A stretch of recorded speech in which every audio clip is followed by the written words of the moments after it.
Since 1885, cowgirls like Annie Oakley, Calamity Jane, and Lucille Mulhall have wrote themselves into history books while wearing cowboy boots.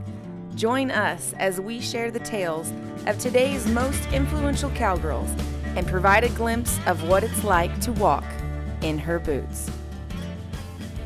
My name is Chelsea Shaffer, and I am the Editorial Director of the Team Roping Journal, which is part of the Western Sports Group of Equine Network.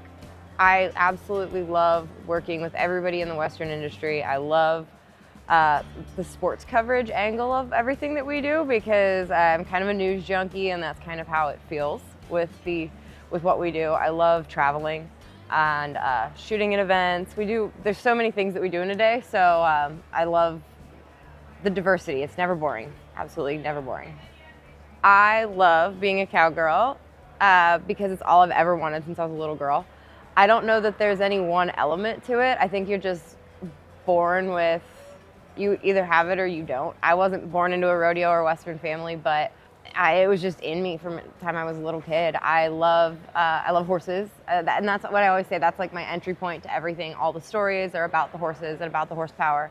And so I love my own horses. I love spending time with horses. I sound like a little kid that likes her My Little Ponies, I guess. It is absolutely critical to promote women in the sport of team roping and breakaway roping across all of the Western industry.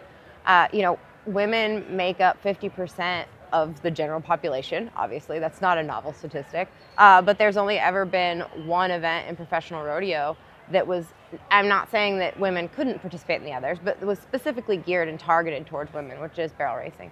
And so with what the WRWC do, with what's happening in breakaway today, we see just another avenue for these young girls. Barrel racing and breakaway roping are consistently the highest participated in events in junior rodeo, in college rodeo, high school rodeo. And so if we can just do a good job of keeping those girls involved in the industry, we're all gonna see growth. We're gonna see growth. The rope companies are already seeing growth, the saddle companies, trailers, trucks.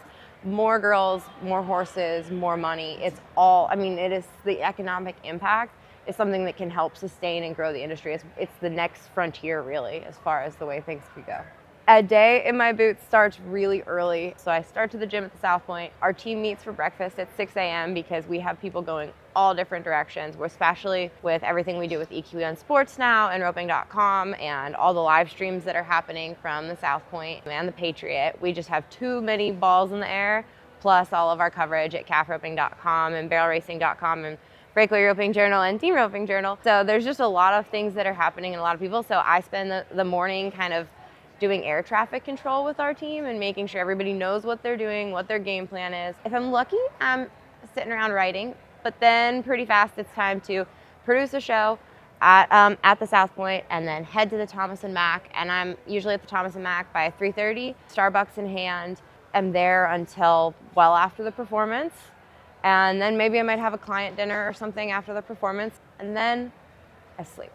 Then I take my boots off. If I could spend a day in another cowgirl's boots, it would be Connie Gentry at the World Series of Team Roping. I am amazed at what she can accomplish, and she is the matriarch of the sport of team roping. She is who has run every little part of the USTRC first, then the World Series of Team Roping, and still the World Series of Team Roping. I would love to be able to mentally juggle all the things that she has to deal with. So if I could spend a day in anybody's boots, it would be Connie Gentry.